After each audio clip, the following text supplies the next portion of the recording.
have been a decade of breakthroughs and developments in medicine and psychiatry. Scientists have developed a new technology to cure mentally ill adults. With the use of electroshocks, the minds of sick patients are being wiped clean, giving them a fresh start. On this blank slate, physicians then imprint a new, healthy personality. Remaking people, shocking them into obedience. This is a story about that powerful idea.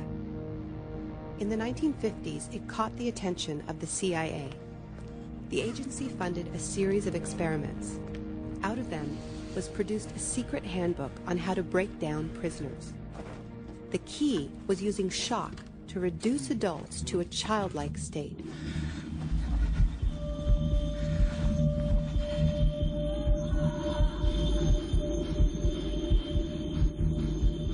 It's a fundamental hypothesis of this handbook that these techniques are in essence methods of inducing regression of the personality.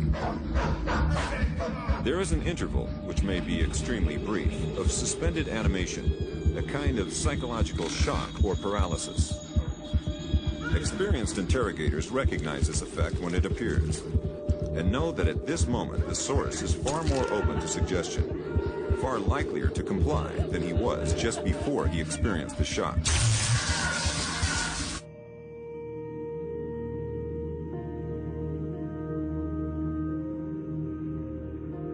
But these techniques don't only work on individuals.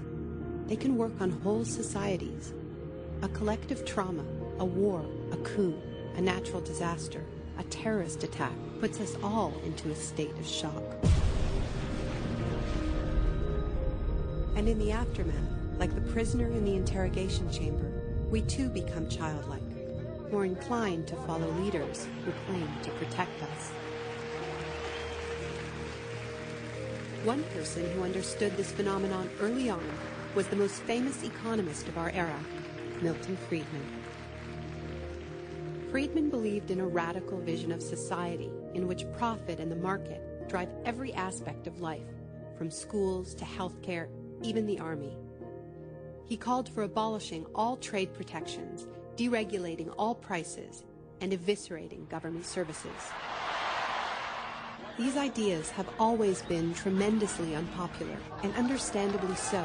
They cause waves of unemployment, send prices soaring, and make life more precarious for millions. Unable to advance their agenda democratically, Friedman and his disciples were drawn to the power of shock. The subject should be rudely awakened and immediately blindfolded and handcuffed. When arrested at this time, most subjects experience intense feelings of shock, insecurity, and psychological stress. The idea is to prevent the subject from relaxing and recovering from shock.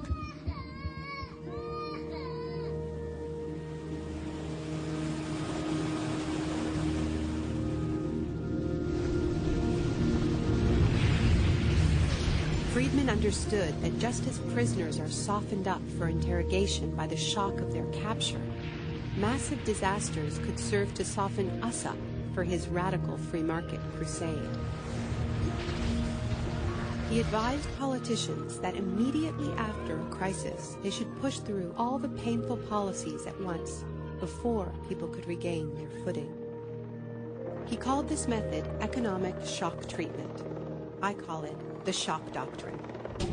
Take a second look at the iconic events of our era, and behind many, you will find its logic at work. This is the secret history of the free market. It wasn't born in freedom and democracy. It was born in shock.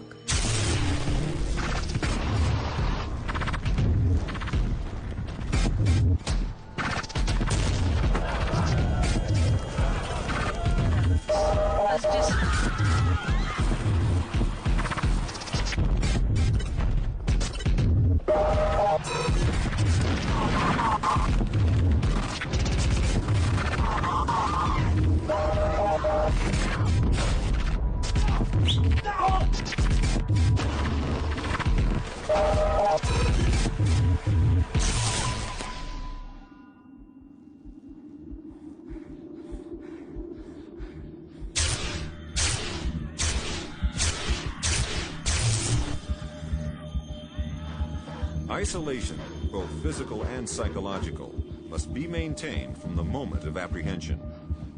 The capacity for resistance is diminished by disorientation. Prisoners should maintain silence at all times.